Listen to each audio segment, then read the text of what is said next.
began my debate career back in 2011 from Smart Lab itself, and then I got to represent Nepal in first Idea Shades Forum in Thailand. Started debating back in the year 2011. It started from a competition named as Second Chelsea Debate Fest. It was a wonderful experience back then, and it literally ignited that feeling that debate is actually essential in our daily lives. I started debating in 2010, and I was in Thailand in my college. I sound confused because I feel like I started debating a long time before I actually formally started debating. We had a lot of MUN programs and other platforms where we got to express ourselves and perform argumentation. After I finished my Bachelor's of Physics in Thailand, I wanted to promote debate here, and I myself, being interested in debating, wanted to debate, but I couldn't find people. And there was a Kathmandu debates tournament that was happening then, and I volunteered for that, and I met Pradeep, and then we slowly started a loose network. I started as a very initial debater in the year 2011, and after that I was into a loose network called Nepal Debate Initiative, and then after that, from that loose network, we used to debate a lot, and we used to also give debate trainings to many young people. I started debating in around 2008 when I was studying in Bangladesh, where the debating scenario is much different. It's almost 10 years ahead of Nepal. There I participated in the World Schools debating format of debating in grade 7. So that's how early we started debating in Bangladesh. One reason why I debate, and I wish many people would be debating, is because it teaches us so many life skills. It makes you grow as a human being. It makes you question what you believe a lot of the time. The reason I am still continuing debate is because it's really fun, to be honest. It's one of my favorite hobbies. I personally believe that debate could be a very essential tool for a child, for a kid, or for a youth, for a citizen, for his personal growth as well, in terms of critical thinking, in terms of expanding his knowledge level. And when that same person comes in a society, he becomes a rational citizen, and then in terms of politics as well, as an active citizen of a democratic nation, he can contribute very well in that democratic process. Debate's not always about winning. Sometimes it's also about conceding to the other person's view. And I think that's something I've learned a great deal, because I've had so many preconceived notions about this world and the way things work. But through debating, I've been challenged to think twice about those issues and say, maybe my argument wasn't the best way. So that second thought is, I think, it's what most of our leaders need, is to be able to concede. And I think leadership is developed through debating. We do it because it is that much fun. We have been practicing debate since long, but regarding the format-based debates, the format-based debates in Nepal does not have a long history. So, not just debate, but we need to promote format-based debate in Nepal, because it allows us to express everyone's view equally. Nepal needs a medium which can bring us closer to what is the truth behind the agendas that we are discussing on or we are debating on. And debate is one medium. The format-based debate is a very good medium to get closer to those truths. One of the main goals is basically to start up debate culture, and then I think we can do that by starting up debate clubs in various schools.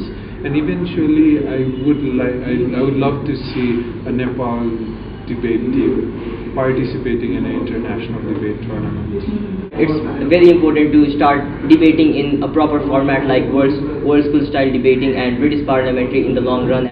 I think the best way to improve the debate scenario in Nepal is by incorporating it in the school curriculum, which is exactly what Western models do. We need to have students who would continue debating in their respective institutions. We can have educational debates. We can have debates on things which they learn in their daily basis in their curriculum, which would be very fruitful for them. We can have an environment for those students where hierarchies would not matter more, where opinions of a person and a person's point and argument would be given topmost priority. Debate Network Nepal is a loose network of enthusiastic debaters who really want to promote debate culture in Nepal. Kathmandu's Debate Mahakumbha is an inter-institution debate tournament. There will be 16 teams competing in English category, and there will be 8 teams competing in Nepalese category. And the theme is, we have sustainable development that revolves around the context of Kathmandu. And this is a very genuine initiative that came together by the joint effort of Debate Network Nepal and Livable Kathmandu campaign. This summer, I've been working with one of the members of parliament from Kathmandu who got elected. And as part of our work at the office with Member of Parliament Mahakumbha, we've been working in collaboration with all the MPs to ensure that we make a connection between the people and the policy.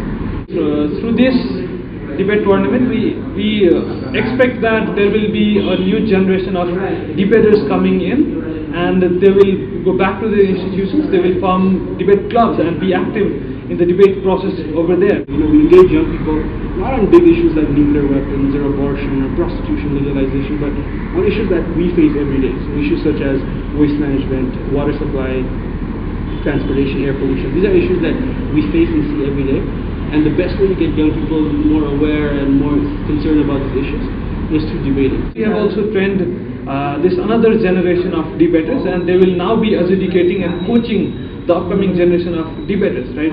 So that way, I believe this is a very good opportunity for us to flourish the debate culture. And meanwhile, we are also connecting the policy makers, that is the members of Legislative Assembly, with the citizens, with the youths, with the students. And then I believe that this is going to be very much effective in terms of whatever the debaters are going to convey, that is going to be marked by our people's representative as well. I'm excited for two reasons. First, to be able to explore what young people have in mind, what solutions they can come up with. I think young people are very creative, and I think they can always come up with very different solutions to biggest problems in the world. So I think that's number one, creative solutions. I'm expecting that. And the second thing I'm expecting is their conscious effort to not just make it end at the end of the debate tournament. I hope, and I really think this tournament should let them take this issue of sustainability to their households, to their schools, to their colleges, wherever they're studying or doing their work, and start discussing about these issues. Because the thing is, we've elected a bunch of people to the parliament, but the only way we can make sure they're accountable is if we make them accountable. And in order to do that, we need to make sure everyone's talking and sensitizing these issues, because we tend to ignore the smaller issues. These are really small issues. We talk about development, we talk about these and that, but what about air pollution? It's a problem for everyone, but we don't talk about it as often as we need to. And the way we talk about it is by saying, oh, no one's going to do anything about it. But have we actually engaged ourselves in finding solutions? Not as much. So I hope that this can be a sustainable start to a wider dialogue in the Nepali community.